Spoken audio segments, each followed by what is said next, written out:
Ассаламу алейкум ва рахматуллахи ва баракатуху. Сегодня у нас продолжение лекции, касающейся видов черной магии, то есть сихра, да, колдовства, и способы защиты от этого. Начну с того, что есть такое понятие, как симптомы воздействия, да?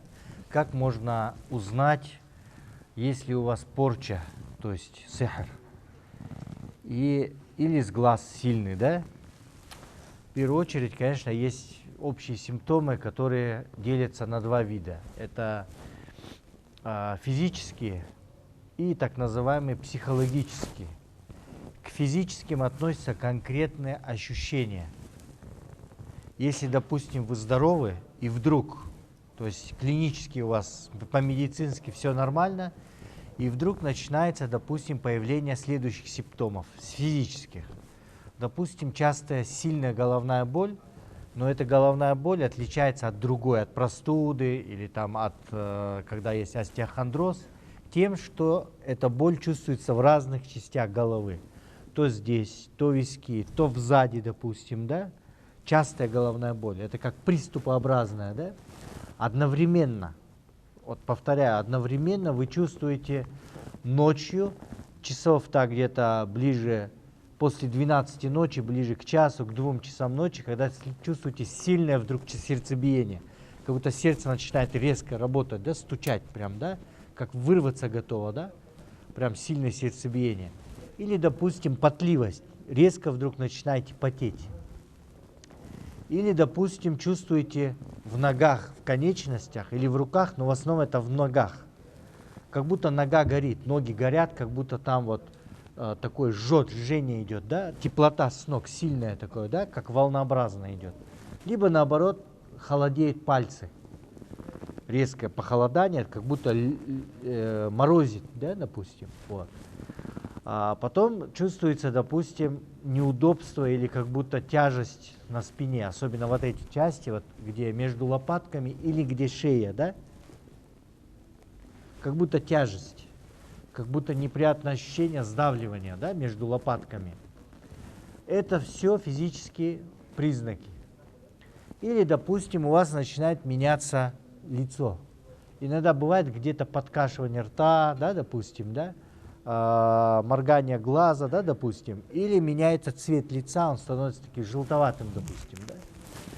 Это физические, допустим, общие признаки, плюс теперь психологические. Если это все совпадает, или какие-то пункты, большинство совпадают с ними.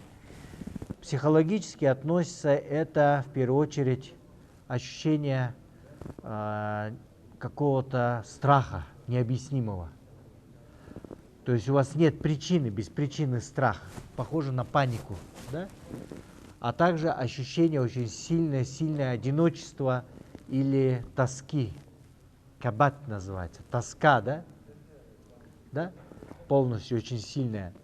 Или, допустим, вы чувствуете такое депрессивное состояние, обычно при сильном чтении, наведении порчи или сихра, да, на смерть, то появляются суицидальные такие порывы. То есть не хочется жить.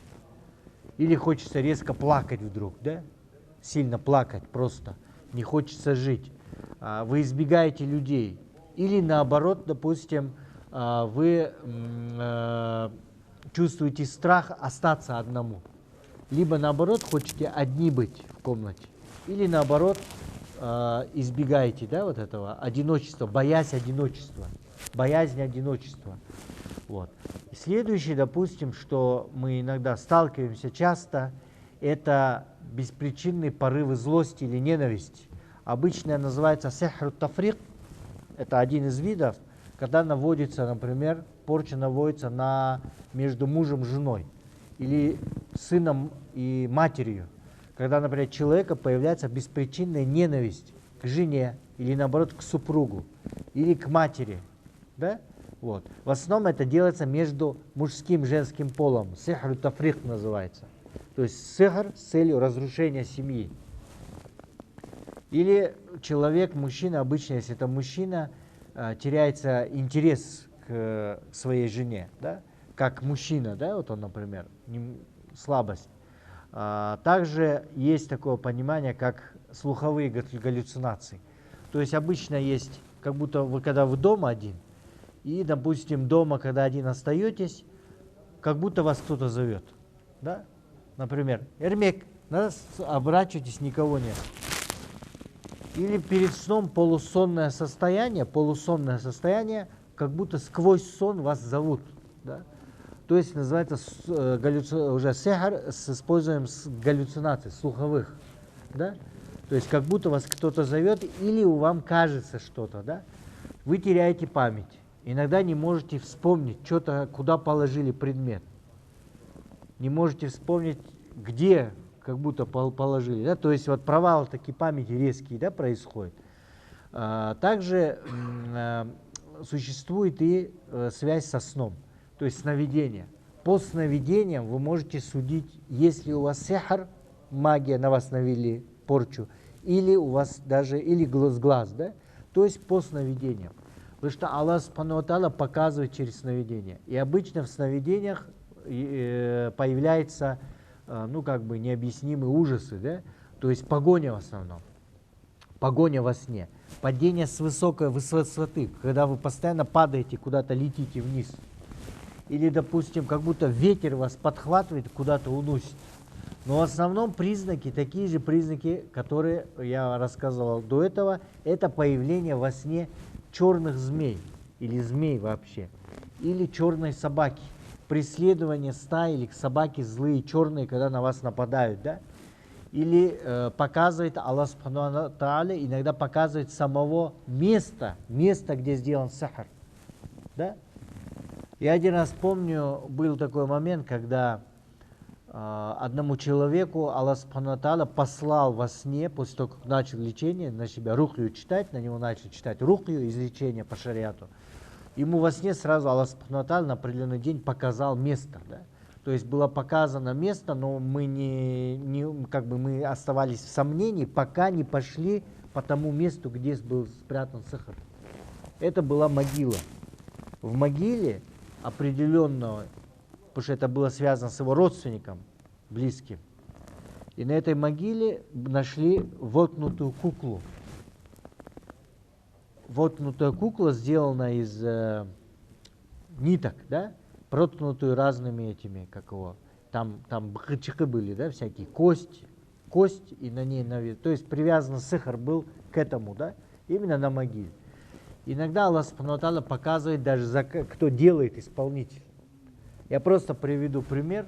Вот когда мы сейчас проводим уроки по опасности, или то, что по разъяснению, что такое черная магия, сехар, о том, что это харам и что это куфр, неверие, то в это же самое время иногда тот, кто проводит лекции, есть гозячхтар или колдуны, которые наводят порчу или читают колдовство, да? Потому что я сейчас рассказываю признаки, которых я лечил от других, ну, раньше читал рукью, и которые мы знаем по интернету, многие шейхи, да, выступают. Но то же самое, я эти признаки ощущаю на себе сейчас. Понимаете? То есть те, кто сейчас читает, сейчас я провожу урок, и есть люди, которые сахиры, колдуны, которые сейчас на меня читают. Чтобы я не читал вам вот то, что я читаю. Поэтому хочу предупредить. В первую очередь, это от вас зависит, потому что ответственность от каждого из вас. Да? Это правильно защищаться. Ни в коем случае не впадать в ширк. Понятие, когда некоторые обращаются, чтобы снять сахар, обращаются к другому колдуну. То есть от одного гозячек приходит к другому гозячек. Это харам, это запрещается в исламе. Потому что они связаны с шайтанами из числа джиннов. Второй момент, когда мы разъясняем, я хотел бы сказать, что это, наверное, население должно, это может вы, джамаат, какое-то обращение писать в государственные органы, чтобы по телевидению не рекламировали наведение порчи и колдовства. Многие из вас видели это, но все мы промолчали, правильно? Вопрос. Вот с вас также спрос теперь, потому что я вас спрошу. все, кто есть, кому-то другому скажите и так далее, но это должно население поднять вопрос о запрете на госканалах, на частных каналах, на телевидении рекламировать черную магию, колдовство и там телефоны и так далее, чтобы это было запрещено. Я просто приведу пример, вот взять некоторые даже светские страны, мусульманские светские страны в рамках СНГ, в которых законодательно запрещается это делать. И за это есть определенные штрафы и наказания. Я не призываю к борьбе с ведьмами, да? На самом деле, просто эта проблема большая. Потому что сейчас те, кто читают рукью, они читают, и это все равно как бы без пользы, это все замкнутый круг. Люди все равно по незнанию, по невежеству, из-за зависти обращаются в борьбе друг к другу или из-за зависти обращаются к этим колдунам. То есть гозячктар, или я не знаю, их называют маги, да, или как. Но это все является харамом, и это большой куфр, потому что согласно шариату есть шариатское постановление о колдунах. Я просто приведу, что кто занимается сихром, и заказчик, и исполнитель, да? А есть заказчик сам человек, а исполнитель есть человек, и также джинны, которые внутри сихра, из шайтанов. Это все является не просто тягчайшим грехом, но это также куфр, неверие. Потому что они поклоняются шайтану. Потому что только через это они могут делать сихр. Правильно? Вот. Поклонение злу на самом деле происходит. И поэтому, если колдун не раскаивается, не делает тауба, не бросает свое занятие, а продолжает заниматься и умирает на этом, то его ждут вечные наказания в аду. То есть он навечно попадает, как неверующий, как исполнитель зла, как поклоняющийся злу. И также сами мучения при смерти очень страшные. Вот согласно нашему, даже если говорить, имаму Абу Ханифа, да и все имамы, а это имам Ахмад ибн Ханбал, имам Малик ибн Аннас, да, все они были единодушны, все, в том, что мусульманин-колдун должен быть казнен за предание Богу соучастника, или, если он не раскаялся, или же посажен в тюрьму, пока раскается. Согласно ханафитскому масхабу, такие люди, они несут наказание, их садят в тюрьму, пока они не раскаются. Но это в рамках, естественно, исламского шариата, да? Вот. Мы живем сейчас светские законы, светское общество, государство, и мы как минимум должны обращаться к властям, к телеканалам, и к правительству и так далее, чтобы они обеспечили духовную безопасность и психологическую безопасность. Да? Потому что это информационная, духовная безопасность, как минимум. То есть мы не должны вот так вот молчать, смотреть на это. Мы должны просто через закон, в рамках закона подавать жалобы, заявления и так далее. Потому что я помню, на первом КТР, национальном государственном канале, показывали битву экстрасенсов, собирали всех гозячактар, всех колдунов, и это, понимаете, это что, государственная политика, что ли, была такая раньше, да? Это получается, что госканал, он ведет государственную политику распространения колдовства. То есть это не должно быть, это раньше было, потом это, конечно, убрали. Но просто просьба также очень внимательно следить, какую пищу или что вам дают. Понимаете, чем вам промывают мозги. Мы не можем в школах нормально вести иман салагы. Сколько лет уже, правильно, ведется дискуссия уже с 2000-х. А тут на тебе очень с легкой руки, с легкой подачи на всех каналах у нас распространяется объявление, реклама на виду порчу, на виду ворожбу, разведу семью и так далее. Это все открыто. Понимаете? То есть за добро надо бороться.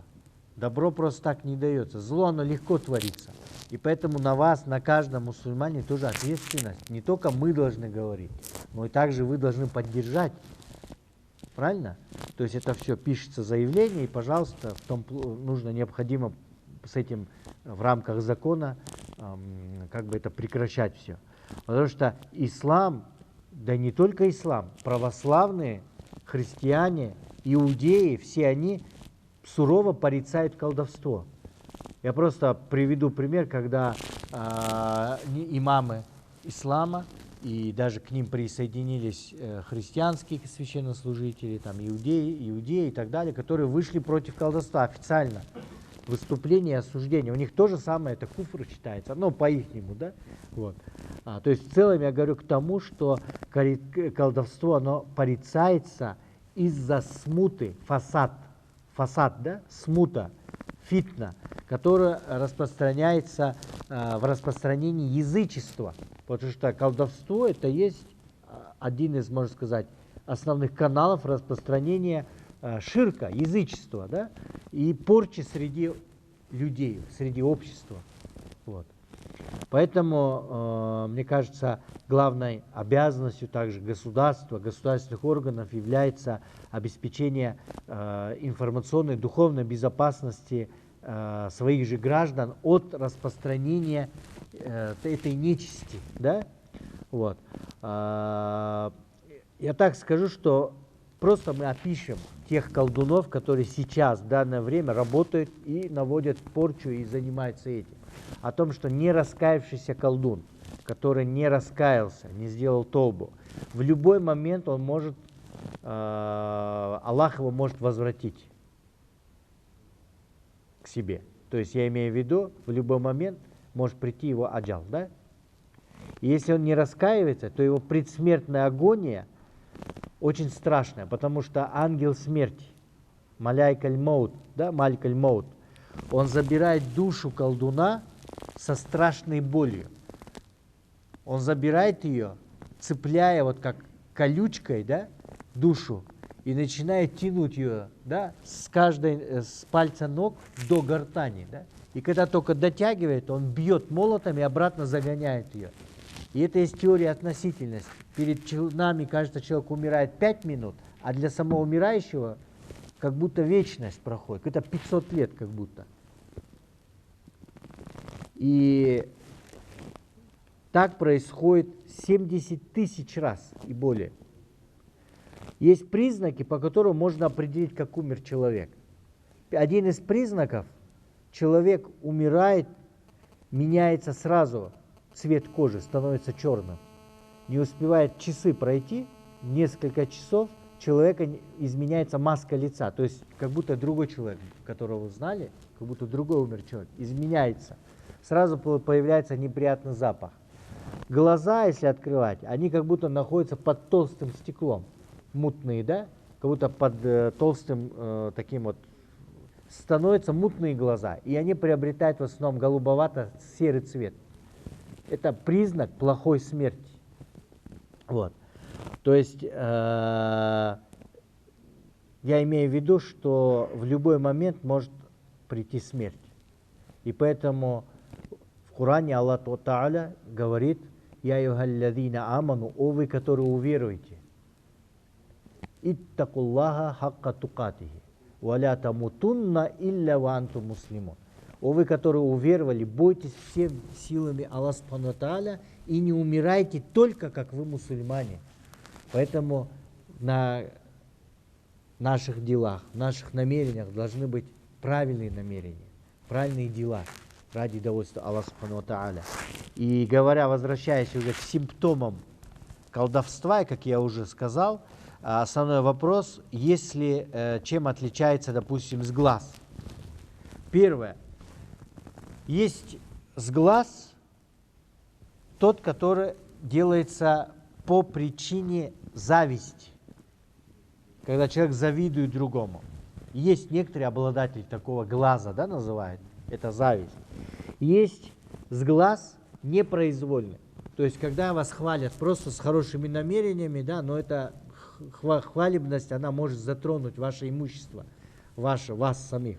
Есть также, когда человек сам себя может сглазить или свое имущество сглазить, когда он начинает смотреть на свое имущество, хвалить его внутри и так далее. И поэтому сунна является, когда хвалим и так далее, говорим машаллах, да? То есть хвала Аллаху субхану ва тааля, то есть этим защищаемся, да? Вот. Симптомы с глаза разные бывают. Бывает легкий сглаз, дети плачут, там, температура, понос. Прочитали чуть-чуть, прочитали даже 1-2 раза фатиху, 7 раз.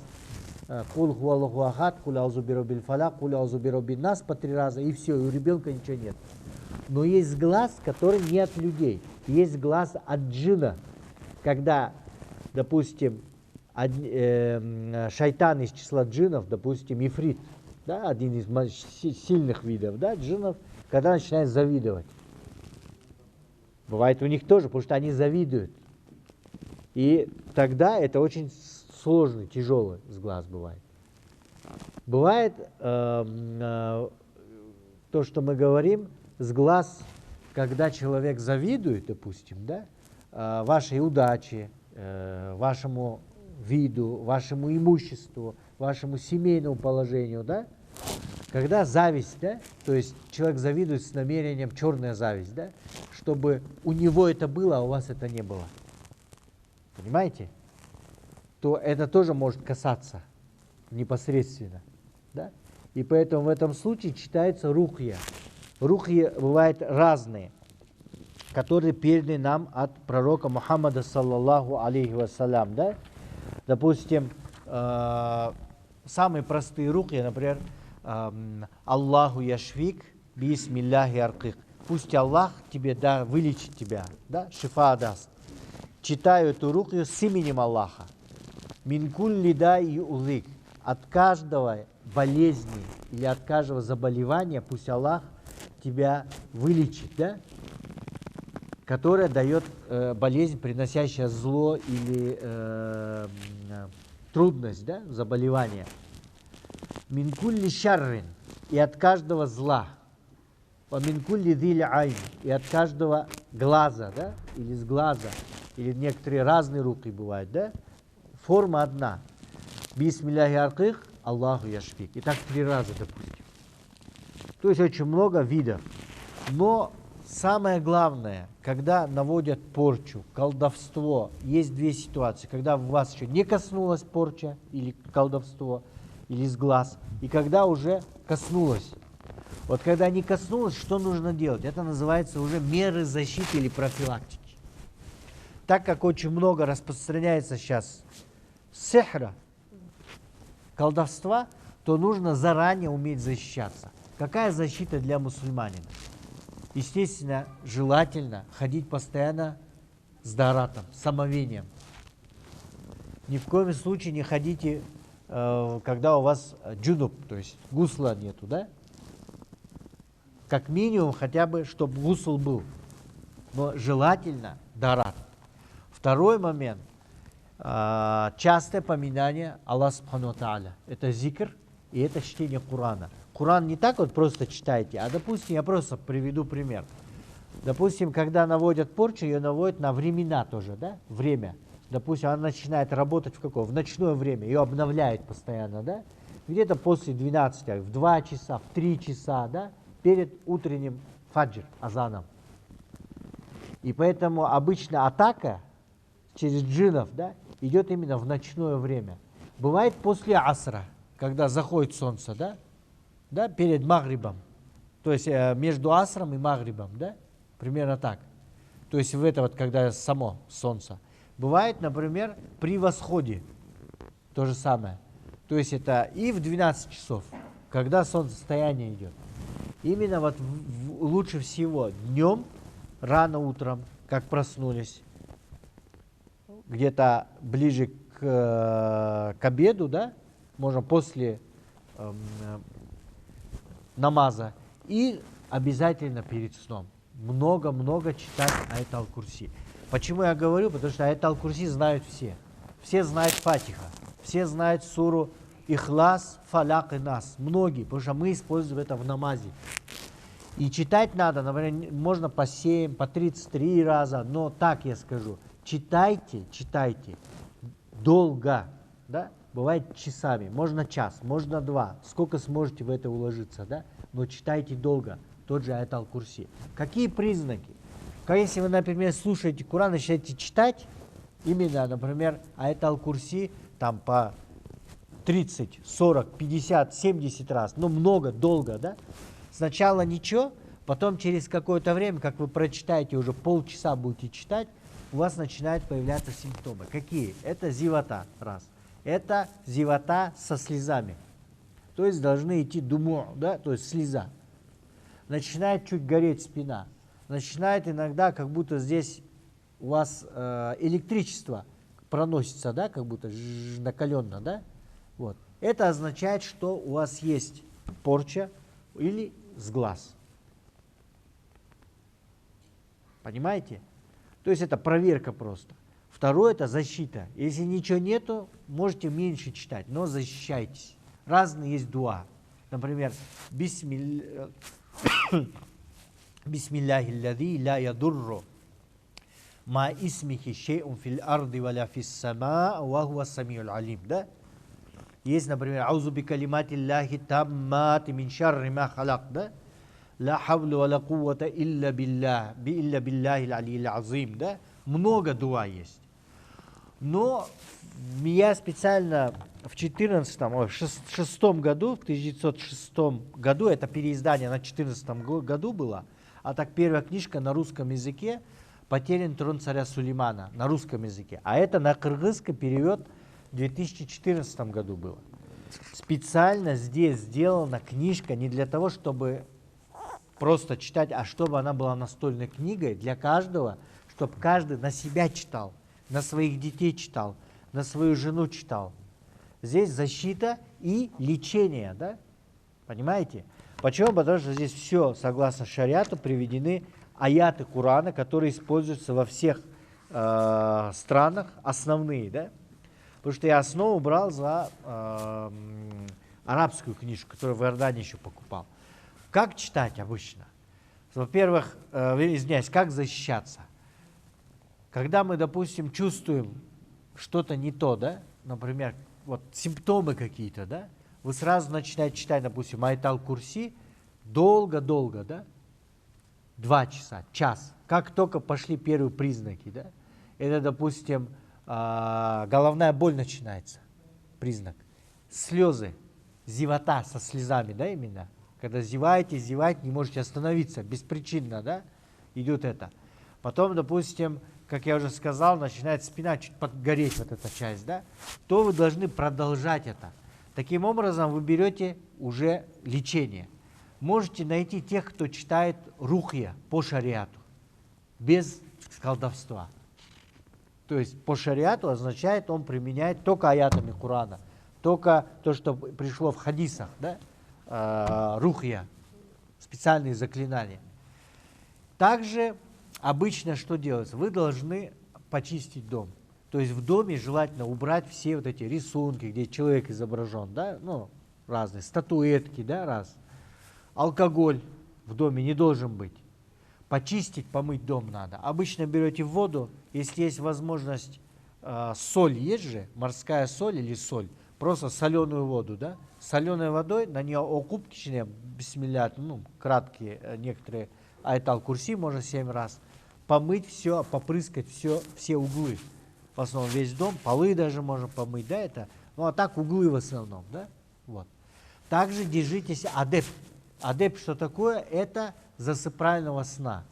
Чтение перед сном аятов Корана, куль аузу бираббил фалак, куль хуаллаху ахад, куль аузу бираббил фалак, куль аузу бираббин нас. Ложитесь по сунне справа, ложитесь. Когда ночью начинает на вас нападение, обычно в виде албарсты, да, то есть джин, когда начинает давить, читайте Коран. Дома читайте громко азан, потому что они боятся азан, сразу уходят. Бывает так, что дома поселяется. Обычно сехр, когда делают, в постели, посмотрите аккуратно, постель, самое близкое место. Смотрите, ищите какие-нибудь признаки. Иголка воткнутая, булавка зашита, да, допустим. Или в подушке бывает, да, где лежите, да, там перья какие-то засунутые, да, где стол, где стул, да, самые такие свои личные вещи, да, смотрите, чтобы ничего лишнего не было. Если вы нашли признаки колдовства, магии дома у себя или перед порогом, ни в коем случае просто так руками не надо брать. Надо сначала почитать, что? Тот же можете прочитать, кто не знает других сур, например, Фатиху, Аят аль-Курси, подольше, там 7 раз, 3 раза, Фалак, Нас, допустим, да? Вот. Потом это все на них подуть, собрать. Был один случай, когда перед домом прям сделали землю, положили из могилы, да? С нитками всякие. Это надо все аккуратно собрать. На это прочитать надо. Желательно, если есть тазик с водой, на воду почитать и прям в воду это все, да, аннулировать. Или в речку вылить сразу. Если нет воду, то прочитать, кинуть песок, допустим, а потом, чтобы размыло все, начитанное на воду, а потом вылить куда-нибудь, где люди не ходят. Если есть возможность, почитать и сразу в речку кинуть можно. В реку, вода, пусть вода унесет. И ее что делать? Ее либо закапывает колдовство, либо сжигают, либо кидают в реку, в воду. Вот 3 способа. Но до этого читать надо на это. Если, допустим, дом почистили, все, освободили от алкоголя, от статуэток и так далее, азан. Читайте часто азан дома. Потому что от этого убегают шайтаны, джинны. Читайте Аят аль-Курси. Бакару обычно самое все ставят. Да? Громко, на громкость ставят сура Бакара, когда она читается. Это защита вас. То есть на себя и на близких чтение именно садите и читайте, и друг на друга, на свою семью делайте, или на себя. Прочитали, например, долго, допустим, 3 раза Фатиху, да? Аят аль-Курси, 7 раз, 3 раза можно. Кул хуалху ахад по 3 раза. Кул аузу бирабиль фаляк, кул аузу бирабиль нас, да? Потом на себя. Вот так, да? Начинаете на себя обмазывать. Если, допустим, чувствуете такое жжение, особенно вот здесь, или сердце бьется сильно ночью, воду прям берете, на воду и на себя. Хорошо помогает оливковое масло. Когда на оливковое масло читает и вытирает, протирает эти места. Черный тмин. Также есть специально, вот есть лечение по сунне, да, некоторые продают специальные, согласно сунне, что пить, допустим, да, кист аль-хинди называется, да, есть. Есть, допустим, сидр тоже. Это самое хорошо от колдовства. Помогает так называемый сидр, это он называется, в болотах вот растет, как называется, на русском, Как? Не-не-не, это специальный листок такой, я уже забыл, как на русском называется, сидр называется. Что же, как-то не могу вспомнить на русском языке. Ну, вы найдете сидр, скажете, от колдовства. Его прям, сейчас его помолоты делают, его с водой прям, его пьют, им омываются, им моются, да, вот. Часто должно быть омовение тех мест, которые, ну, как полностью на себя обливать, да, этим можно, вот. То есть, естественно, это как бы защита идет, защита. Но если как только человека поразило уже сихр, колдовство, то он должен себе сделать так называемый уже распорядок дня. Потому что сихр, когда наводится, он наводится 1, 2, 3 вида могут на одного человека навести. Сразу. Бывает, разные люди наводят. С разных мест сразу. Несколько, 3-4 вида. Это очень много. И поэтому, естественно, он должен защищаться. Первое, самое главное, это полагаться на Аллах Субхану ва Тааля. Потому что сихр не попадает, если этого не захочет Аллах Субхану ва Тааля. На это есть аят. Суратуль Бакара, где рассказ Аллах Субхану ва Тааля показывает, говорит про Сулеймана, алейхиссалям, да? Вот. Где Аллах Субхану ва Тааля говорит: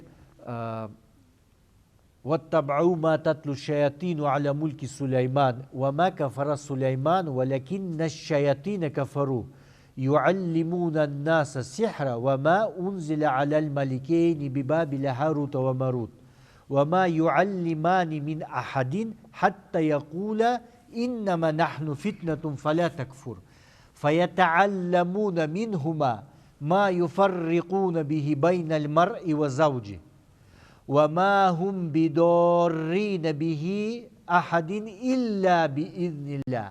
И они, люди, не могли причинить вред, кроме как с разрешения Аллаха.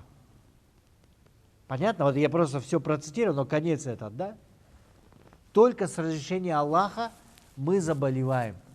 Только с разрешения Аллаха что-то с нами случается. Только по воле Аллаха Субхану ва Тааля. То есть сихр, колдовство не поражает человека, пока не захочет Аллах. Бывают некоторые люди, которые ничего не читают, на которых и сглазить не могут их, и сихр их не берет, потому что это по воле Аллаха происходит. Не по воле колдуна.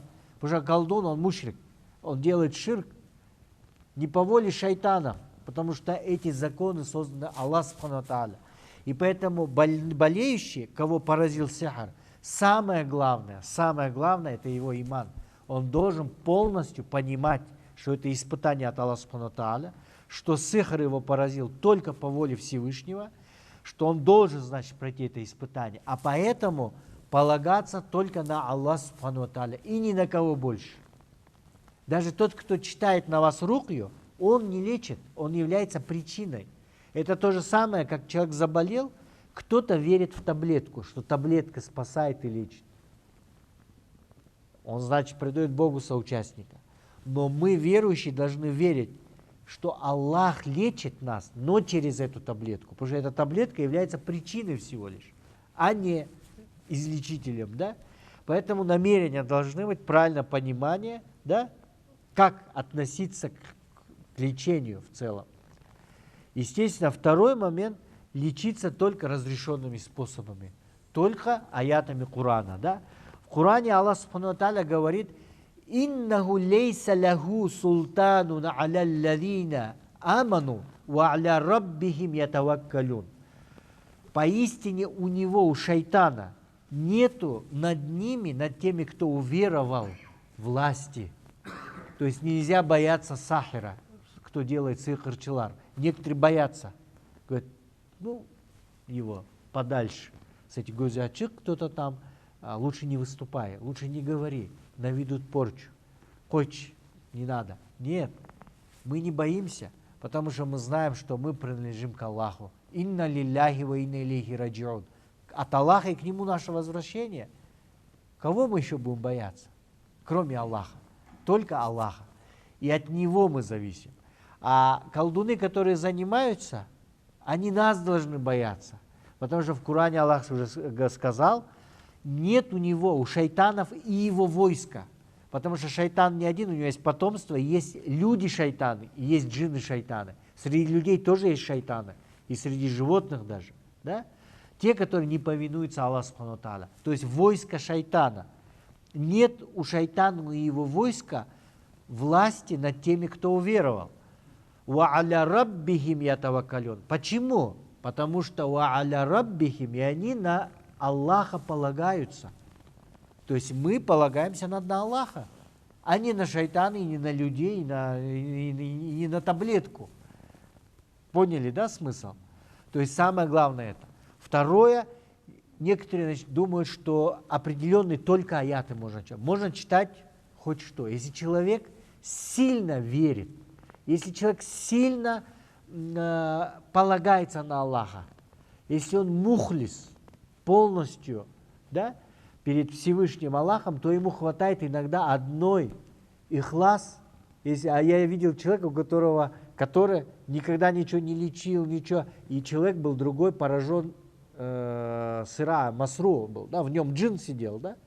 Многие читали, и вот мы читаем, например, по почти рубу, да, там очень много Корана, много аятов читаем, да, и только после этого он начинает кричать, да, этот джин. А этот человек простой, он кроме нескольких сур ничего не знал. Но он настолько чист был, да, потому что он прочитал всего лишь одну фатиху, как этот начал орать джин. Понимаете? То есть воздействие Корана тоже зависит от самого чтеца, кто читает, если он чист, если он верит, да, то Аллах Та'ала дает ему. То есть, кому пожелает, Аллах Та'ала дает через силу, да? Вот, это раз. Но есть такое понятие, как специальные аяты. Конечно, эти аяты выбраны по смыслу. Именно вот то, что я сейчас прочитал, естественно, Фатиху читает, да? Надо читать. Алиф лям мим сначала, да, Бакары, да? Определенные аяты. Есть аяты, которые специально рассчитаны, и в их теме это они рассказывают об излечении от сихра. Да? Допустим, فَلَمَّا الْقَوْا قَالَ مُوسَى مَا جِئْتُمْ بِهِ سِحْرٌ إِنَّ اللَّهَ سَيُبْطِلُهُ إِنَّ اللَّهَ لَا يُصْلِحُ عَمَلَ الْمُفْسِدِينَ وَيُحِقُّ اللَّهُ الْحَقَّ بِكَلِمَاتِهِ وَلَوْ كَرِهَ الْمُجْرِمُونَ. Допустим, и когда они кинули, да, посухи, قَالَ Муса, сказал Моисей, Муса алейхиссалям, «Ма джитум бихи сихр», с тем колдовством, с которым вы пришли, то есть колдуны, «Инна Аллаха саюбтилиху», поистине Аллах аннулирует ваше колдовство. С каким вы колдовством не пришли, Аллах аннулирует его. «Инна Аллаха ля юслиху амаля аль-муфсидин», поистине Аллах не дает пути для тех, кто творит зло, нечестие. То есть я обращаюсь даже сейчас к тем, кто творит колдовство. Нет у них пути, нет у вас пути. Инна Аллаха саюбтилиху, Аллах аннулирует то, что вы делаете, колдовство. Почему? Потому что инна Аллаха ля юслиху амаля аль-муфсидин, потому что Аллах не дает пути для тех, кто творит зло, для тех, кто творит на земле нечестие. Инна Аллаха саюбтилиху, инна Аллаха ля юфлиху амаля аль-муфсидин, ва юхикку Аллаху аль-хакка бикалиматихи валяу кариха аль-муджримун. И Аллах проводит свою истину, даже если это неприятно, если это ненавидят преступники, неверующие, допустим, мушрики или те, кто делает зло, если они даже не хотят этого, Аллах все равно, в конце концов, проводит свою истину, осуществляет истину. Потому что истина, как бы ее бы ни закрывали, как бы с ней ни воевали, истина приходит. Есть аят, да, где Аллах Субхану ва Тааля говорит, «Джа аль-хакку», пришла истина. Это фи'ль мади. Пришла истина, это означает одновременно будущее, настоящее, прошедшее время охватывает. Понимаете?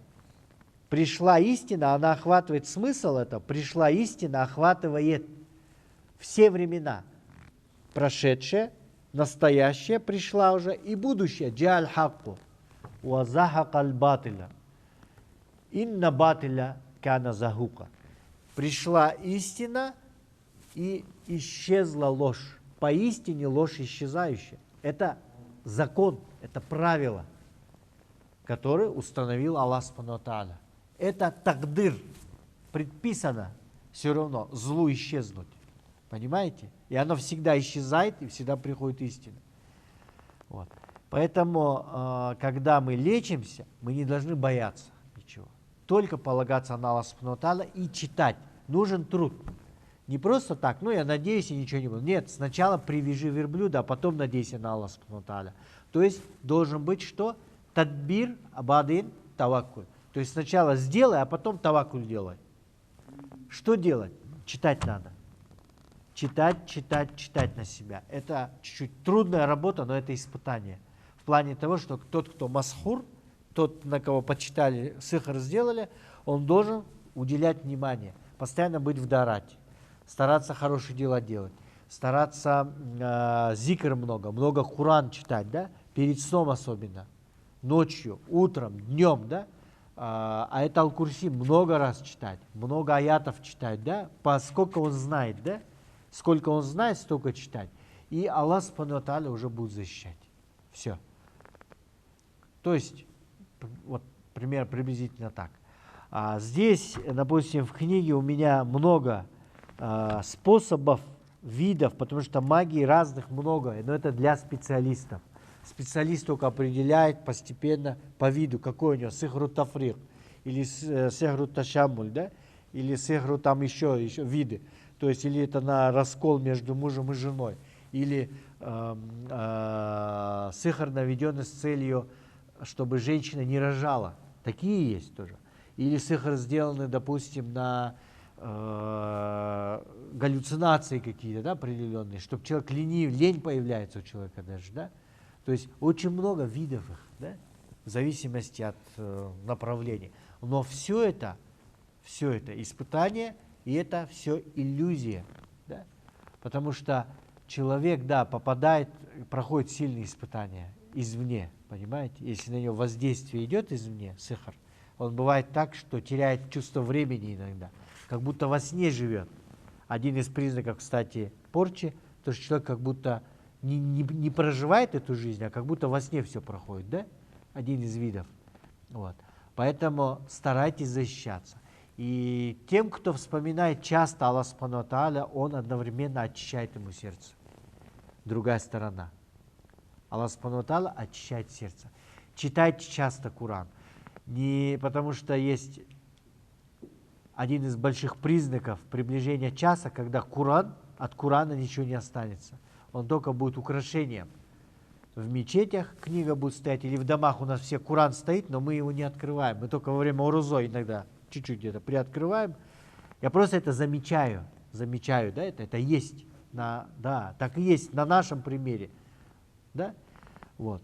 А вот это вот, оно дает возможность, когда вы часто Коран читаете, хотя бы вспоминайте, потому что кто вспоминает Аллах Та'ала, он вспоминает об этом человеке. Этот человек живой для Аллаха Субхану ва Тааля. Тот, кто забывает Аллах Та'ала, он мертвый человек для него. Поэтому Коран, он живой. Это слова Аллаха Субхану ва Тааля, они священны. Когда вы повторяете слова Аллаха Субхану ва Тааля, Коран мы читаем, мы повторяем слова Аллаха Субхану ва Тааля. Наше сердце живое, и у нас просветление, Аллах очищает наши сердца, дает нур, свет в глаза, в сердце. Понимаете? Ислам – это не мертвая религия, это не книги только, это живые люди, которые воплощают ислам, и которые носят ислам, это носители живые. Я хотел чуть раньше закончить, потому что у меня обстоятельства определенные, и перед этим я хотел напомнить. Вот сегодня мы простились, сегодня Аллах Субхану ва Тааля призвал к себе одного из сильнейших, я бы сказал алымов Кыргызстана, Центральной Азии, который являлся живым носителем. Он один из некоторых, но это один из некоторых, но это один из столпов, на котором держится и держалась именно наш ислам в Кыргызстане, именно Салту, традиционная правовая школа ханафизма, да? И тасауфа, и акиды. И этот человек, он очень большой вклад на самом деле внес. Он является и алымом, членом Совета улемов, и директором медресе Расуль Акрам, и воспитал очень много ученых, деятелей, да?